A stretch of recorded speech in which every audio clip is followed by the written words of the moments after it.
The following content is provided under a Creative Commons license. Your support will help MIT OpenCourseware continue to offer high-quality educational resources for free. To make a donation or view additional materials from hundreds of MIT courses, visit MIT OpenCourseware at ocw.mit.edu. So this morning we heard Laura give a really beautiful overview of her research program, and my talk today is going to be a little bit different. I'm going to talk about some things that are going to be highly related to what Laura was talking about, particularly at the end of her talk.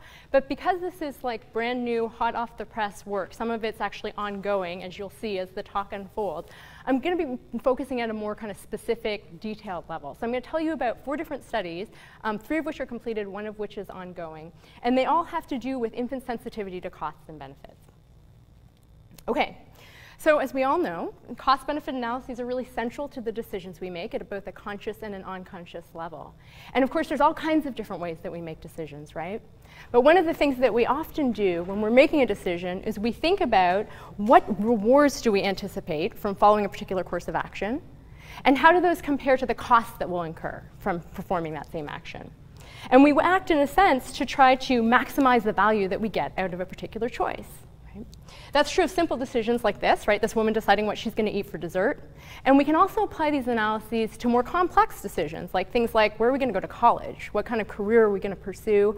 Where are we going to live? Okay. One of the things that we heard from Laura this morning is that cost-benefit analyses don't just apply to our own behavior and our own decision-making. She showed some really neat evidence that these types of analyses form the basis for the inferences that we make about other people and that we make about their behavior.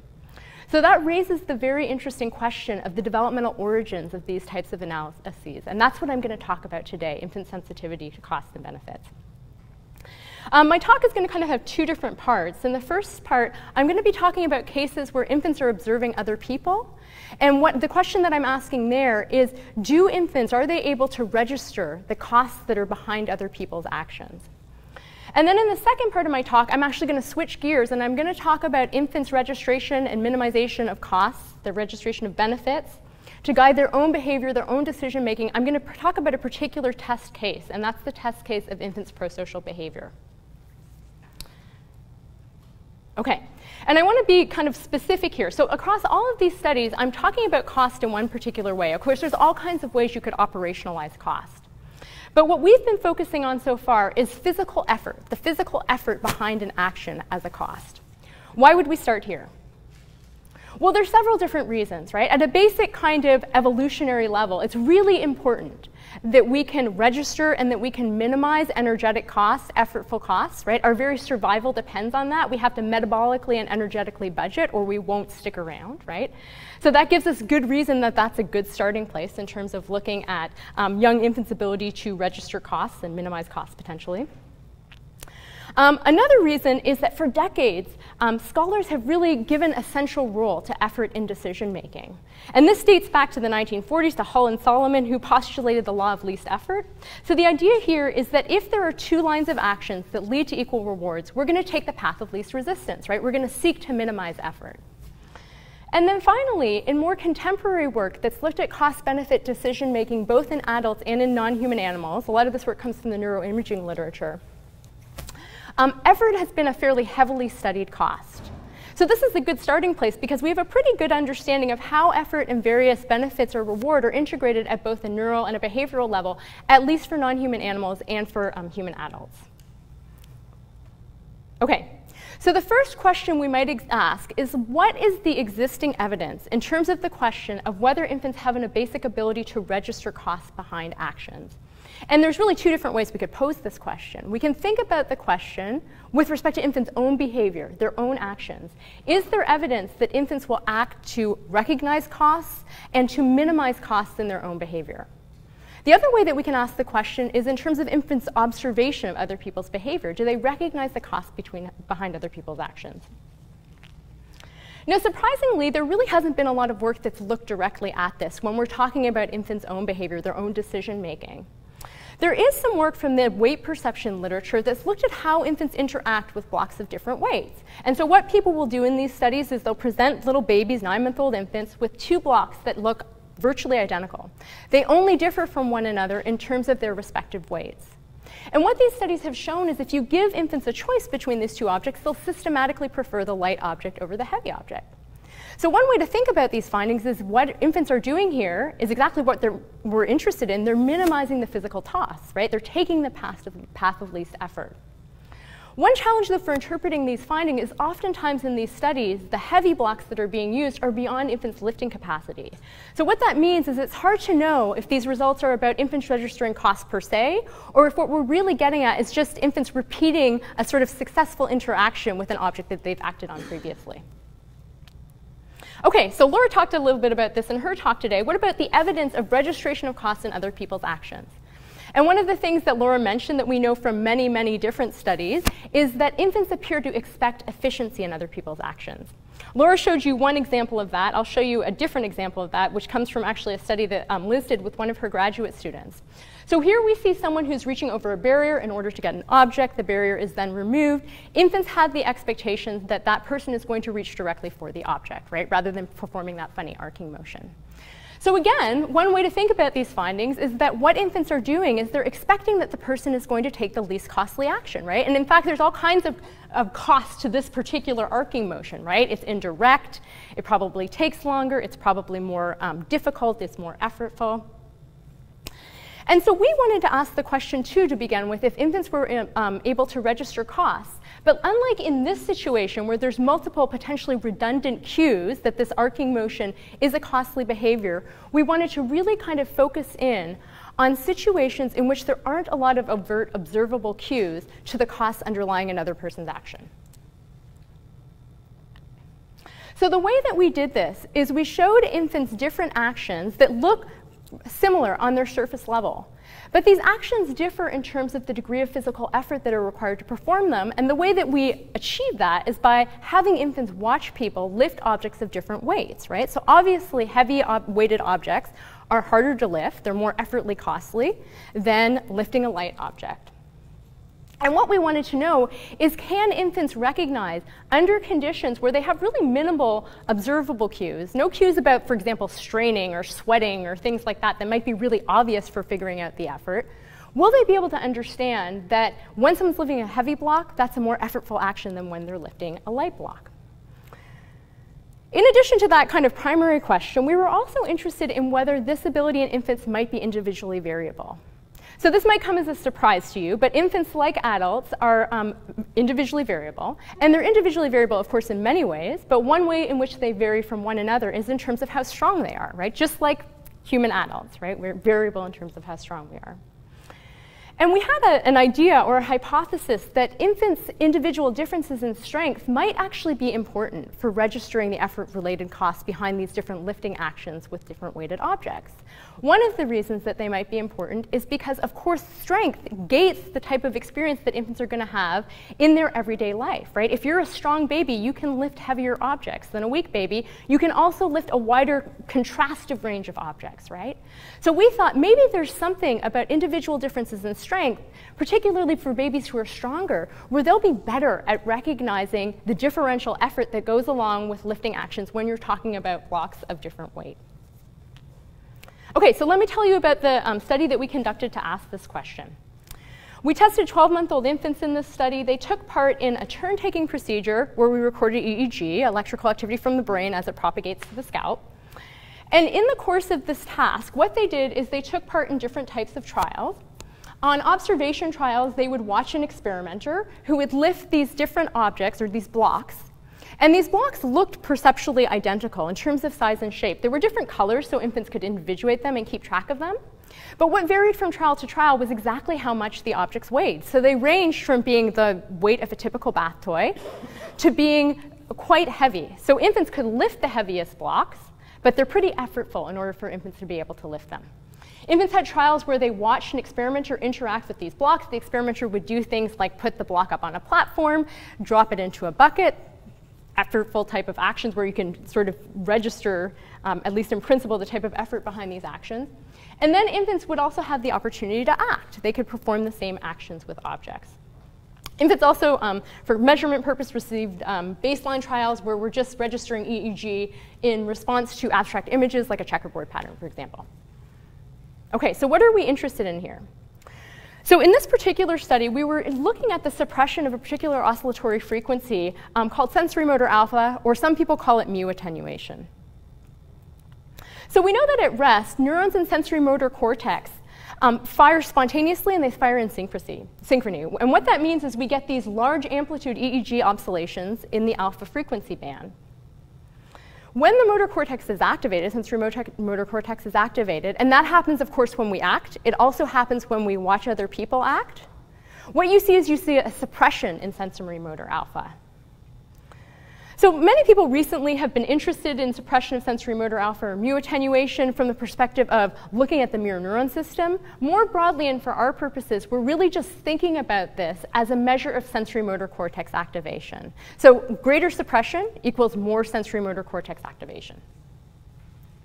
And our question here was whether infants' activation of sensorimotor cortex would vary as a function of watching people lift blocks of different weights. Would you get greater activation when people were lifting heavier objects? Which would, of course, be a sign that infants were distinguishing between different actions on the basis of effort.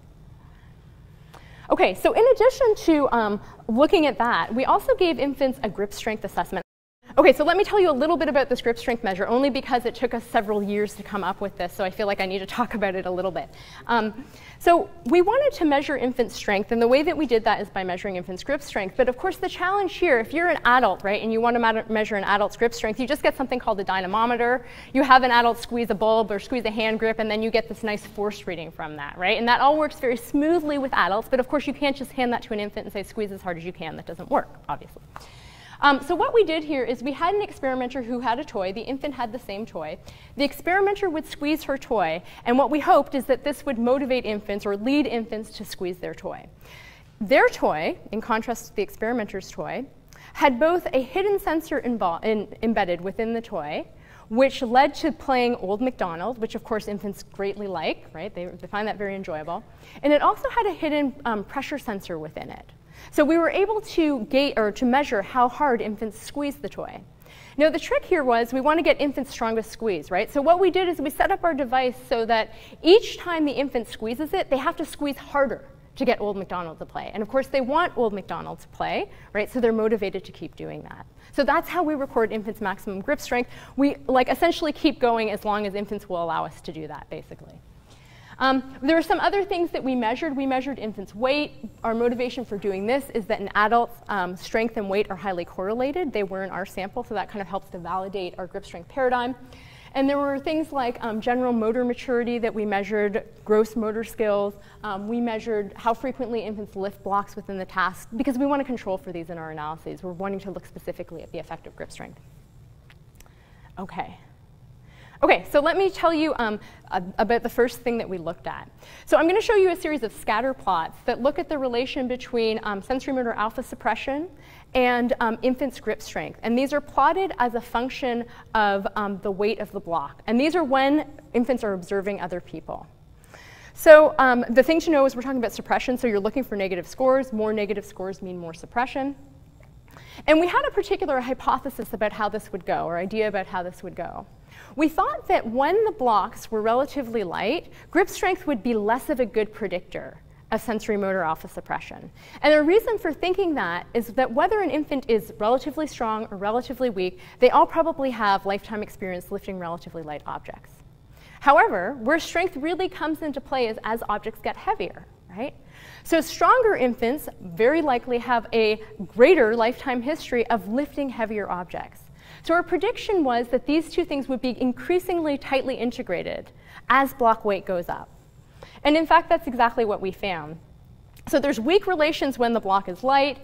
When it's that heavy block, we call them the heavy and the super heavy block, there's a tighter relation. And you see the strongest relation here when the block is extremely heavy. And these analyses control for things like infants' in-task lifting experience, their weight, their motor development scores. So the next thing we wanted to know is we wanted to know whether there was any evidence that suppression of sensorimotor alpha would be greater in cases in which the block is heaviest versus the block is lightest. So this is really our index or our measure of whether infants are differentiating when they're watching other people act on objects, whether they're differentiating the degree of effort that goes along with lifting the object as a function of block weight. So what I'm going to show you is change scores. So more negative means that you're seeing increasing sensorimotor alpha suppression for heavy versus light blocks. And these are plotted as a function of infant's grip strength. So what you can see here is that for the weaker babies, the lower grip strength babies, you're not really seeing any systematic change from the lightest block to the heaviest block. But you are for the stronger infants. So what these findings suggest to us is that the stronger infants appear to be differentiating these actions on the basis of the weight of the object that the person is lifting. The weaker infants aren't. Okay, so what do we know from this data? Well, we have some evidence that activation of sensorimotor cortex, as indexed by suppression of sensorimotor alpha, while babies are watching other people lift blocks of different weights, varies as a function of the weight of the block, right? So this might signal that infants are able to recognize that different actions have different degrees of physical effort that go along with them. And we also see that the ability to make this distinction is tied to infants' own strength, their own grip strength. And our interpretation of this is that this might have to do with strength being a rate limiter or a facilitator or the type of experience that infants previously have with objects of different weights. And in particular, the stronger infants might have more experience with lifting heavier objects. They might have more contrastive experience, which allows them to better recognize or better differentiate the degree of physical effort that go along with different actions when you're talking about lifting objects of different weight. Okay, so that's part one. So I think what these data tell us is that in this context, infants have a means of registering effort related to cost. And I think where they go above past data is that they tell us that infants can do this under conditions in which they have minimal behavioral cues. So we think back to that reaching action, right? There's all kinds of cues that this is a costly action, right? There's all kinds of ways that it differs from a direct reach. In this situation, we're talking about actions that are really minimally different from one another. What I want to do now is I want to switch gears and talk about kind of the flip side of the coin. And that is infants' use of costs and benefits or reward to guide their own behavior. And I'm going to be specifically focusing on the test case of infants' prosocial behavior. So many of you may know this already, but infants are highly prosocial, right? There's been a lot of studies on this recently. And all of these studies have kind of come down on the conclusion that starting in the second year of life, infants will do things like help people achieve their goals. They will share toys or objects with other people. They'll comfort people in distress. But there are questions and debates that are hotly contested about early prosocial development, and I just want to bring two of them to your attention. Okay, so one question is, when does infants' or children's prosocial behavior become selective or strategic, right? So we know that by preschool age, early school age, children's prosocial behavior is somewhat selective, meaning that there are some people, for example, that infants are more likely to help than others, right? Children are more likely to help under situations where there are perhaps reputational concerns involved. But what we don't yet know is whether this is true of very early prosocial development. So what is the developmental course like? Do kids start off being selective and strategic? Or do they only get there over time with development? That's one question. There's another related question, and that has to do with what is the underlying motivation for prosocial behavior, right? So the kind of generous interpretation of infants' prosocial actions, children's prosocial actions, is what is going on here is infants are motivated by empathic concern, right? They care about other people's needs. They care about other people's desires. And in these experimental contexts, what they're doing is they're acting to meet another person's needs. They're acting out of empathic concern. But there's also other reasons why infants, or anyone for that matter, might behave prosocially that might have to do with social affiliation biases, social motivation, that might have to do with wanting to see a goal being completed, et cetera, right? So one of the ways that we can start to get traction on these issues is by looking at the impact of various costs on infants' prosocial behavior. And somewhat surprisingly, this is not a terribly well-studied topic as of yet. So there are some studies that are both with infants and with children where people have looked at the impact of personal costs on prosocial behavior. And usually the way personal costs are operationalized is in terms of, let's say an infant is tested in a paradigm where they need to help someone else or share an object with someone else. And they might be required to give up their own object versus an object that's just sitting there in the lab, right? Presumably their own object has higher personal cost. Now, we don't really know when personal costs start to impact infants' prosocial behavior because there's been a lot of mixed evidence. And particularly in infancy, there's, as of yet, no systematic evidence that high personal costs actually reduce infants' prosocial responding. What about the question of energetic, physical, effort-related costs? Well, again, here, this is really an understudied topic. So there's one existing study that has looked at infants helping under kind of minimal physical effort costs. And it's a little bit hard to know what to make of that study because we know that infants helping behavior is still present under those conditions. We just don't really know how it compares to conditions where the physical costs are low. Okay, so we started off by asking a really super simple question about infants' prosocial behavior, and that was whether the anticipated physical effort that goes along with prosocial responding influences infants' prosocial responding. In particular, when the effort is high, does it increase, or rather decrease, infants' prosociality? Okay, so we tested 18-month-old infants in this study. Start by telling you about the critical test phase. It was a helping task. An experimenter was on the opposite side of the room. She needs a block in order to complete a tower that she's building. What happens before that is all infants take part in a training phase. They're faced with these vinyl blocks. You'll see a video clip in a moment. And these vinyl blocks have been rigged by us so that they range in weight. There's 5 of them. They're different colors, so infants can keep track of them.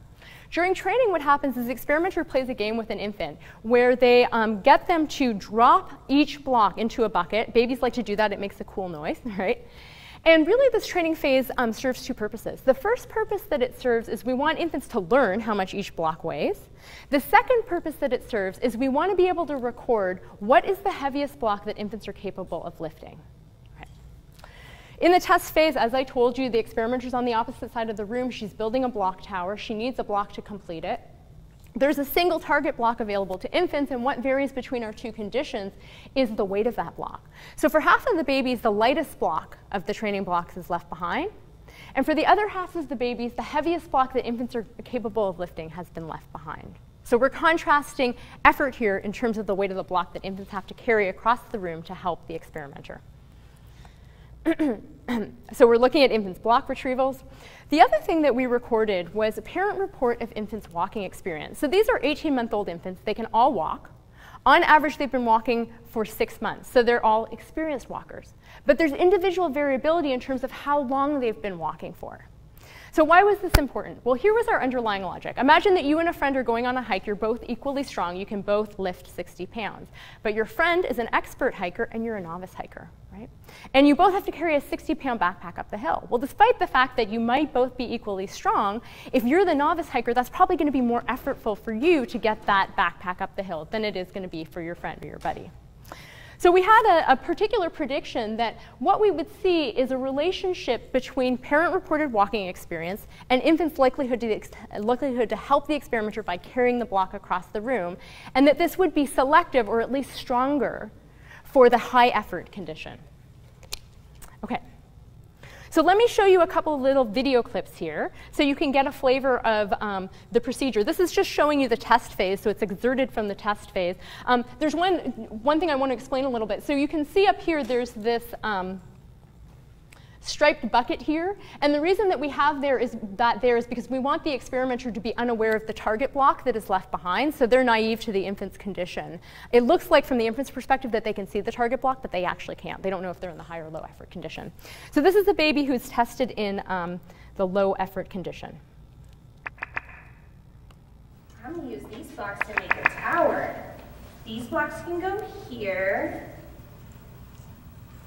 This block can go here, and this block can go, oh no! Oh no, I'm missing the block I need to finish my tower. I'm missing my block. Oh, there it is, Joelle, look! The block got left on your blanket. Can you bring me the block so I can finish my tower? Oh.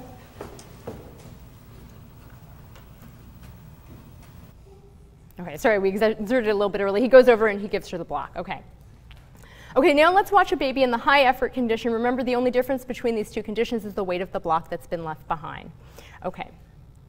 I'm going to use these blocks to make a tower. These blocks can go here. This one can go here. And this one can go, oh no! Oh no, I'm missing the block. I need to finish my tower. I'm missing my block. Oh, there it is, Rose. The block I left on your blanket. Can you bring me the block so I can finish my tower?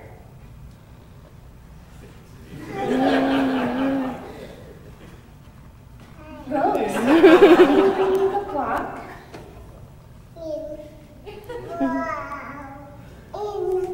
Rose, can you bring me the block so I can finish my tower?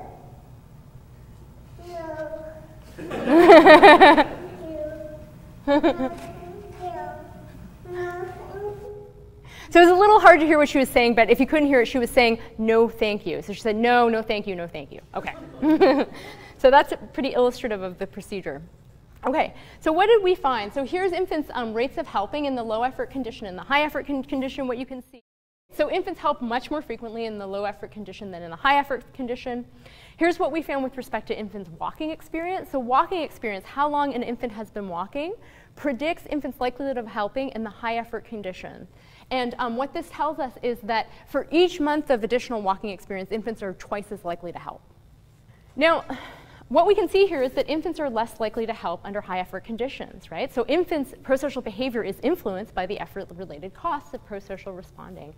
And a critic, I guess, could say, well, maybe it's that it's not that infants are going by the effort, it's maybe that they're not able to help in the high effort condition. We don't think that that's the case because infants have given us evidence that they're capable of lifting that block, right, that they're later tested with in the high effort condition. But the next condition I'll show you will also kind of speak to that. And another important thing to recognize here is that infants seem to be recognizing these costs at an objective level. I think Laura called this in her talk an agent-independent level, right, as a function of the circumstances of the situation, right? And they're also recognizing costs at a more subjective level in terms of their own capabilities and how that influences the particular cost. In this case, it's their amount of walking experience, how expert a walker they are. Okay. So what we wanted to do next is to find out whether, when infants are presented with these high effortful helping situations, whether infants' helping behavior would vary as a function of the motivational benefits of prosocial responding. Now, it's been pretty firmly established that early prosocial responding appears to be immune to extrinsic rewards. So what that means is if you test a baby in one of these helping paradigms and you say, good job, way to go, good job, that's actually not going to increase their subsequent helping behavior. If anything, it will decrease it. But that doesn't mean that more intrinsic rewards don't influence how infants perform on these particular tasks. We know from some prior work that infants by this age have certain affiliative biases, right? They have biases for individuals who share their preferences, who like the same things that the infant likes. They prefer to play with those people than people who don't like the same thing that they like. And they also possess affiliative biases for people who could be said to share sort of in-group member characteristics, right? So infants like people who speak their native language over a non-native language speaker. And of course, these affiliative biases might have important functional consequences, right? They might be important for cultural learning. So what we wanted to know in this next study is whether we could kind of push around these intrinsic benefits for infants to see if their behavior would change under these high effort helping conditions. The way that we did this in this particular study is prior to the test procedure, the helping task, we had infants take part in this little task where they were given two toys. They could choose between the two toys. This happened on 3 different trials, different toys each trial. Infants would make a choice, and then the experimenter would subsequently show that she liked one toy and disliked the other toy. And the really simple manipulation between these 2 different conditions was whether the experimenter liked the same toy as the baby or whether she liked the other toy. So did she share the infant's preferences or did she oppose their preferences, right? And we would think in terms of the data on infants' affiliative biases that they would prefer to interact with someone who shares their preferences. Infants took part in the same helping task as they did in the first experiment. To streamline the procedure, we used the median block weight that infants had been capable of lifting in the first study. The other thing that we did is we added a post-test phase. So we excluded any infants who were not capable in the post-test of lifting the target block or a heavier block, right? So we know for all of these infants in the sample that they can lift the block. The question is, do they help the experimenter? Okay, so we again looked at infants' helping behavior. We looked at their walking experience. The other thing that we did in the study is we looked at infants helping as a function of the response period, whether helping occurred in the rates of helping in the first half of the response period versus the rates of helping overall in the response period. And our motivation for doing this is that we thought that if there are differences in the degree of motivation to help, you might see early differences in the response period, right? So early on, infants might differentiate across the conditions, but these might attenuate over time. One thing I forgot to mention is that in the course of the response period, infants receive prompts at certain intervals in order to say, can you get me the block, right? So the question is, with these prompts, will any early differences that we see attenuate over time? Okay, so here's what we can see. This is the first half of the response period. Infants in the shared preference condition are significantly more likely to help the experimenter than infants in the non-shared preference condition, right? So when there are intrinsic rewards associated with engaging in high effort behavior, infants are more likely to help the experimenter. The other thing that we saw is that infants' walking experience significantly predicts helping behavior in the non-shared preference condition. So when the motivational benefits are low, these subjective costs seem to exert a stronger role, have a stronger predictive value than when the motivational consequences, or sorry, motivational benefits are high. And then here, this shows you infants' helping behavior, but now as a function of the overall response period. You can see they're still numerically different, but they start to come together, right? So the differences are really driven by what's happening early in the response period. Okay, so these findings suggest that infants' willingness to engage in high-cost helping is motivated or affected by intrinsic motivational factors. Infants are more likely to carry a heavy block to help someone who shares their preference. One thing I want to point out here is that these findings help us sort of interpret what's going on in the first experiment, right? If the first experiment was explained by the fact that it's a lack of ability versus a lack of effort, we shouldn't get these findings, right? Because the effort is equivalent across these two conditions here, and what simply varies are the kind of motivational benefits. Okay. So now I want to tell you about a study that we're just in the middle of conducting. I think it's really exciting and interesting. I'd be curious to get your thoughts. So we're literally mid-data collection, but I think I have enough data to tell you what's going on so far. So now we're trying to expand the scope of benefits that we're looking at, right? And as I sort of alluded to earlier, we really don't know as of yet, or we don't know very much about what counts as a cost and a benefit for infants, right? That's something that we actually have to figure out to determine empirically. There's been some recent studies that have shown that 3- and 4-year-olds, perhaps paradoxically, when they're tested in sharing tasks, are more likely to share with a rich recipient than a poor recipient, right? And that is paradoxical in the sense that, of course, the rich recipient has less of a need than the poor recipient, but perhaps unsurprising in the sense that there's something self-serving, right? Like that it might be in your self-interest to affiliate with people who have a lot of resources versus people who have few resources. In our study, what we did is, before infants got the helping task, we demonstrated to them that one individual had more resources than the other individual. It's a really simple manipulation. What they did is they saw two individuals, they're sitting at a table. They both have these like transparent fishbowl-looking bowls. And on each trial, they have different goods in the fish bowls. So what happens is that one individual always has lots of stuff. Right? On one trial, it's animal crackers. The other trial, it's these cool little balls. The third trial, it's these cool flashing little blingy rings. And the other person has very few.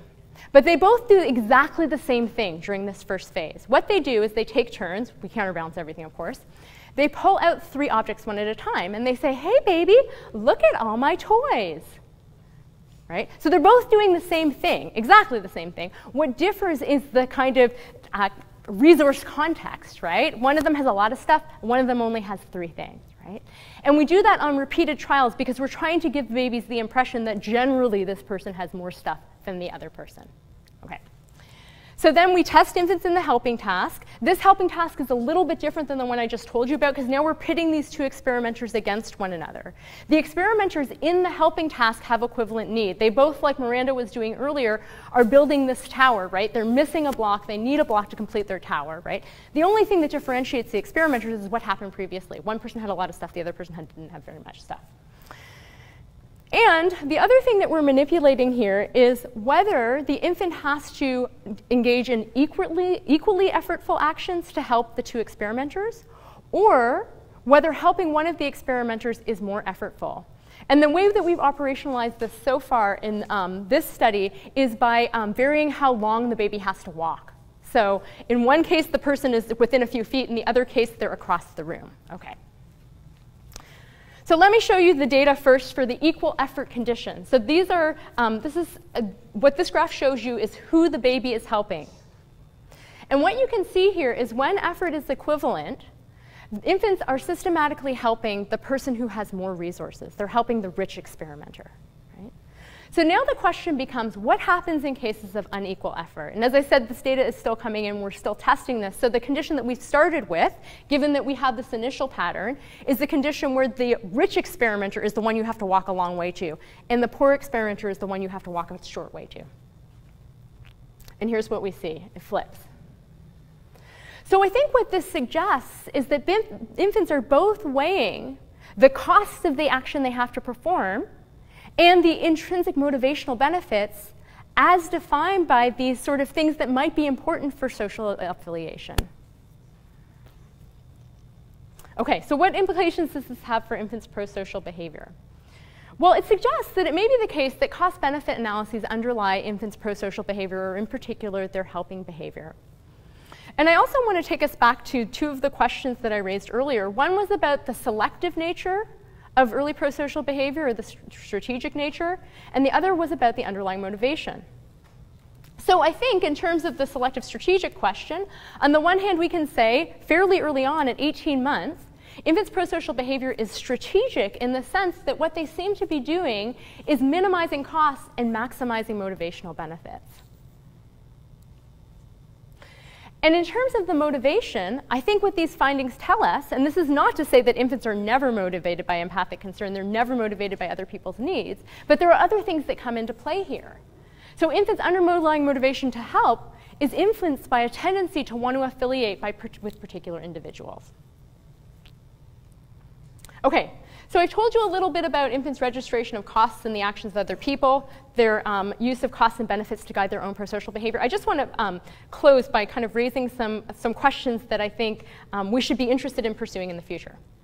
Okay, so this came up earlier, right? So one thing that we have to understand infants' behavior is to understand what acts as a cost for infants and what acts as a benefit for infants. And I think the thing that's really important to point out here is it won't necessarily be what we think as adults, right? It won't be intuitive to us, right? And the classic example that we can think about is, you know, you buy your child this toy, you bring it home from the store, you're so excited to give your child this cool, snazzy toy, and all they want to do is play with the box, right? So what that shows us is we're not good models necessarily. We have to kind of determine this empirically. We can't necessarily use our own tuitions to figure this out. Another question is, how are costs read? Right? So in the first study, I showed you that infants' experience potentially is important, or factors that gate infants' experience, right? But that's in a situation where there aren't a lot of observable cues to effort. So I think it may be the case that there's some variability here. Some costs infants may require experience with in order to figure out what is the cost, right? How much of a cost is this? And maybe there are other costs that infants can more readily read from the get-go. And then finally, I think at some point we need to ask whether infants and potentially children are sensitive to other types of costs beyond effort. Also, if they have a kind of higher level category of costs. So one thing that's really interesting in the literature on non-human animals is that there are dissociable neural systems that are responsible for effort reward decision making and for delay reward decision making. But obviously, we as adults can group these things together, or I wouldn't be able to give this talk today, and Laura wouldn't have been able to give her talk today. So one of the things we have to start to understand is when do those things kind of come together in service of this larger category of costs? Okay, so I'm going to stop there and ask for questions.